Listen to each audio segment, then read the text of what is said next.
Hey, what's happening, guys? We're back with another video from Be the Ant Preparedness. Today wanted to kind of talk about prepping for your pre-existing medical needs. For those of you that are watching this expecting miracle cures for some of the tough stuff, sorry, look in the comments, maybe somebody else knows. The things we're going to talk about here, if anybody knows a way around certain things, yeah, put them down in the comments. But preparing for your pre-existing medical conditions. What I'm kind of referring to there is if you got a bad knee from a football injury, if you've got ankle that gives you fits every now and then, back, and also for those of you got diabetes where you require insulin,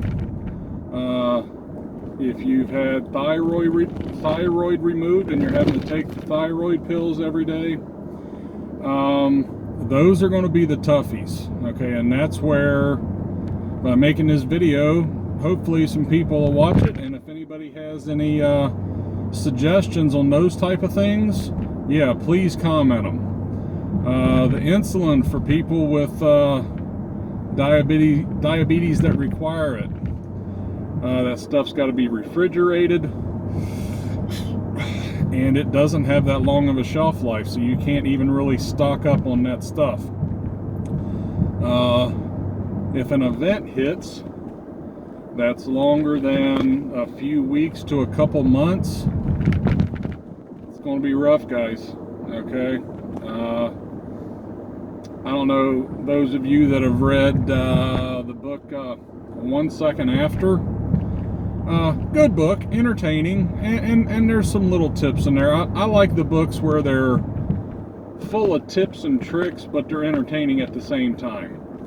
And it's hard to find both. A lot of times you'll get and I'm talking about novels, okay, stories. A lot of times you'll get the books where it's nothing but story and like no tips, tricks, what's the guy using, you know, the whole thing to where they ran out of food 3 weeks ago, but like nobody's talking about the lack of food or anything. They just happen to magically eat every day. Or you got the ones where it's strictly just non-stop tips and tricks, which is great, but you still need that story, that entertaining to kind of keep you going, right? But anyway, in 1 Second After, I don't want to give away too much, but the character in the story, their daughter had diabetes that required insulin, and 1 second after, I believe, if I remember right, it was an EMP event. Yeah, absolutely EMP event, sorry. I wish I could remember the author. I know a lot of you guys out there do, but he had actually tried to talk to members of Congress about it and got some guys on board, but nothing ever happened as far as hardening the grid against EMP. Anyway, sorry, tangent. Yeah, he in the story, the character tried to snag as much insulin as he could. There was no refrigeration, so he was putting it in the tank on the back of the toilet until that water warmed up, and then I believe he used the creek outside to try to keep it cool, because it had to stay a certain temperature. And I'm not going to say any more than that. I don't want to ruin it for anybody who's wanting to go out and read the book. But insulin, yeah, that's going to be a tough one. The thyroid, I know somebody that's had to have their thyroid removed, and they have to take thyroid medicine daily. I did a little research on that, and I guess one of the articles I was reading is, yeah, you can take animal thyroid and dry it out and take it. I'm not a doctor, I'm not sure. Okay, so don't anybody, well, Big G said, no. Do your own research, please. But there are quite a few conditions like that to where, yeah, people need those meds daily.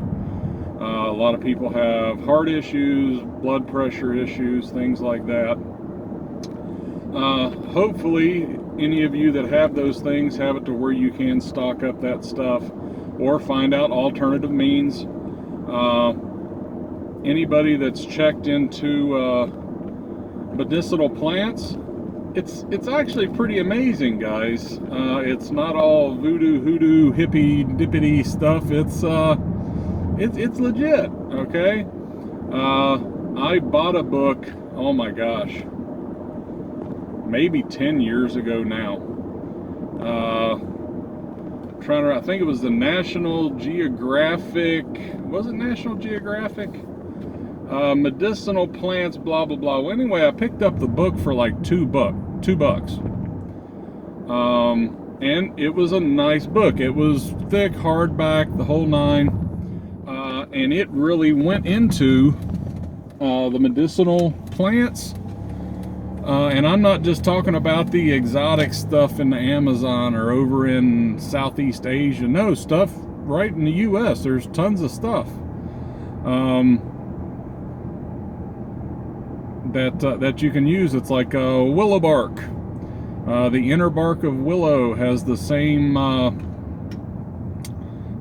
properties as aspirin. Okay, so yeah, you can get you some willow bark if you got a little bit of a pain and gnaw on that willow bark. And there's many. That's the one that just kind of stuck out to me that I can recall off the top of my head. I know. Yeah, dandelions and stuff have all kinds of good stuff in them. And this is not a medicinal herb video, so I'm not going to go into it. But for those of you that don't have multiple medicinal plant books, I'm not talking about apps on your tablet. I've got many apps on my tablets too. I have a tablet that is designated strictly for prepping, that I keep in a metal ammo can to help in case there is a EMP, right? But you never know, and that's where those books, unless they get caught up in a fire or something like that, those books don't need any electricity or anything else. That's why I recommend books, hard copies that you have. Yeah, if you don't have multiple of the medicinal and the edible for foraging, please look on Amazon, wherever. I've got books at the local Goodwill. You never know what you're going to find, but yeah, go out there, try to stock those up. But anyway, I'm trying to come back to the topic of the video here. If you are someone who is prone to messing your back up, okay, if you have not had physical therapy for it,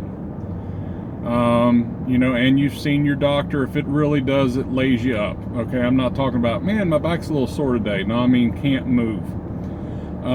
Yeah, do the physical therapy. I'm not saying do the physical therapy because it's going to be a miracle cure. No, what I'm saying is do the physical therapy. They will teach you stretches, which actually do work, okay? They will teach you stretches to do and all that. And even if you only go a couple times, typically they give you a printout and a picture of what to do and how to do it and all this. Take that, yeah, and put that in your prepping folder in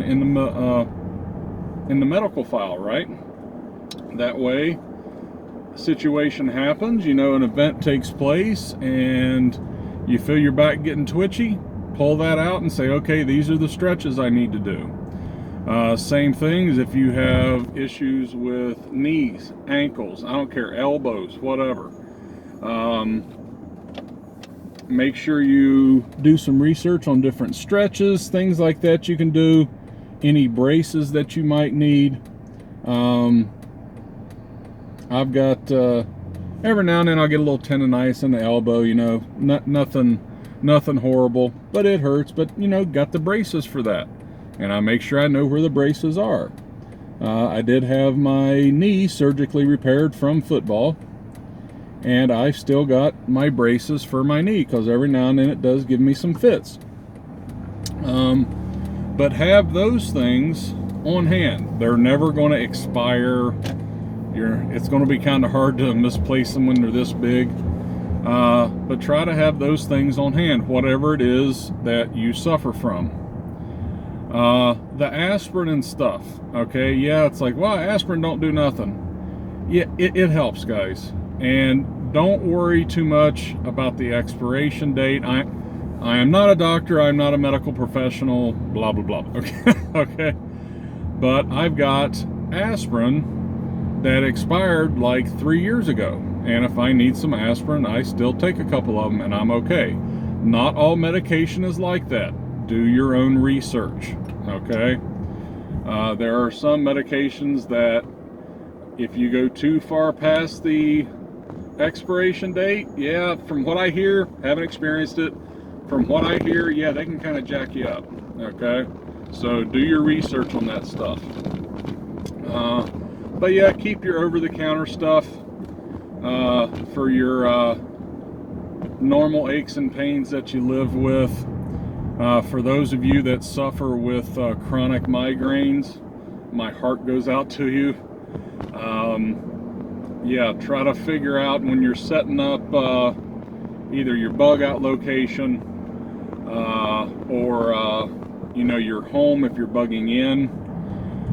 Whatever helps, try to set up someplace like that. I don't suffer from migraines, and really not really headaches. And I kind of always looked at, you know, my parents when I was younger, they were talking about, oh, they had a headache, you know, and in my mind I'm like, you guys just need to suck it up. Until a few years ago, and I had a headache. The only thing I can chalk it up to, I guess, is migraine. Dude, I was in bed and the sound, any sound, just sent pain shooting through me. Also, we have TV in our bedroom. My wife would come to bed to go to sleep, and we kind of always watch TV for a little bit. She would turn the TV on, and even through my eyelids, just the changes in light, oh, just split my head wide open. So if you suffer from migraines, yeah, try to get something set up to where it's put the insulation in the walls to try to soundproof it. Try to have yourself a little section that is just for that. I mean, if you suffer with them enough, yeah, because I was laid up for one day, wasn't bad. But yeah, I've known of people that couple days and you can't do anything. But yeah, the migraine, knees, backs, things like that. Kind of on it, not really. You guys can tell I wear glasses. I have separate glasses for when I'm at work, safety glasses, you know, prescription safety glasses. What I do, little tip or trick, maybe a lot of you guys have already figured out, is whenever I get a new pair of glasses, I'll take that old pair of glasses and put them in a case, and I take them to our location, okay? That way, if something happens to these, I've still got something that I can semi-see with. So yeah, those old glasses, don't just pitch them in the trash. Go ahead and stash them someplace where you know where they're at. What else? I think that mostly covers it. I know I'm leaving stuff out, and that's where I'm relying on you guys to post it down in the comments. Whatever I'm leaving out, please post down in the comments with your solution for it. Like I tell my wife all the time, you can't come to me with a problem unless you have a solution on how to fix it, right? Love my wife dearly, but she's huge on, we got to get this taken care of, but then she'll have no solution. That's all on me.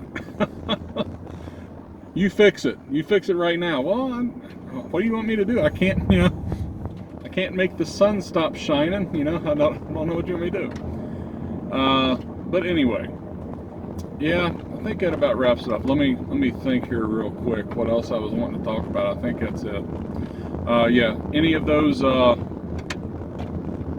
pre-existing conditions where medication is required, if any of you guys know of any alternatives, please post that. that might really help somebody out one day.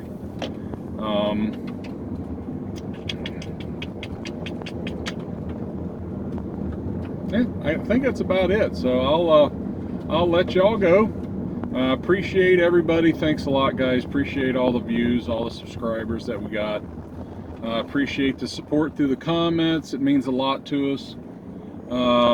And even when you guys disagree with me, you guys have been very respectful, and thank you so much, because that's what we need. We don't need arguments, we need discussions. That way we can try to come together and figure things out. So thanks a lot, guys. Appreciate it, and talk to you after a while.